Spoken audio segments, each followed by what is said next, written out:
Hey Cellar Hackers, welcome to the Cellar. Today we're going to talk about Greek wines. Here's my problem. I can hardly read a Greek wine label, but I can certainly drink Greek wine, so it's hard for me to even pronounce this stuff. But there are some gems in here, and these things are ancient, they're bold, and it doesn't get the attention it deserves. So let's change that today. Stick around, we're going to explore the tradition that's been thriving for over 6,500 years. And remember, hit like and subscribe. So, Greek wine is more than just a drink, it's history in a bottle. From the volcanic islands to the lush mountain valleys, the landscape-shaped wines that are diverse as they are delicious.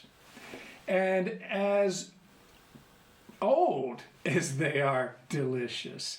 This is old world winemaking with a fresh perspective. Every sip is like stepping into a story that's been unfolding for centuries. So maybe the three most popular types of Greek wine, and I struggle with saying these, so let's give it a go.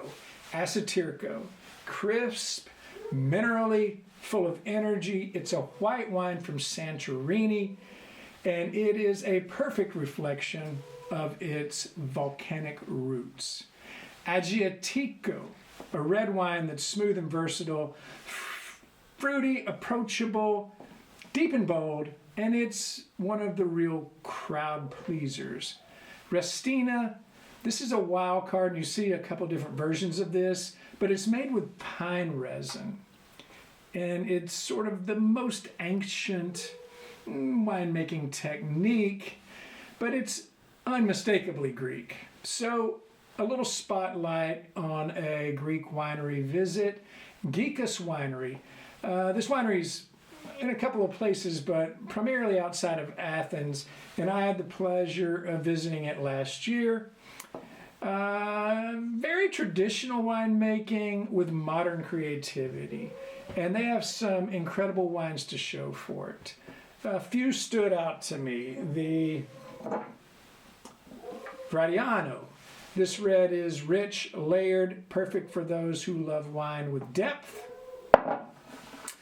Malaguja, a white wine that's floral and very sort of aromatic, like Greek in the summer. And as I mentioned before, pine forest. This pine forest wine is inspired by an ancient Greek tradition where pine resin was used to seal the container, the amorphore, and that preserved the wine. And this resin added a unique flavor to the wine. Gikas takes this tradition and gives it a modern twist, crafting a wine that balances subtle pine aromas with the richness of the Mediterranean terroir. It's a one-of-a-kind experience, and it feels like a walk through a Greek forest. Gikas Winery isn't just about the wine. It's about connection, the people, and the passion and the stories behind every bottle that make it a must visit. And being so close to Athens, it's an easy trip. They typically will serve appetizers, maybe even lunch. I would plan, that's an hour out there, a couple hours on site. You'll meet the winemakers, and really it's a fantastic, way to spend an afternoon. Last Greek wine, and again, I can't read a thing on this bottle. But Alpha Estates, every bottle I've ever gotten, sometimes I don't even know what grape it's made from, but every bottle is solid. And this is one you can typically find in the U.S., especially at Greek restaurants. Gikas, you may have to order these from the website, but I just felt like I had such a great time there that it's worth a mention. And if you're ever in Athens, please go visit these guys. So, a little introduction into Greek wine.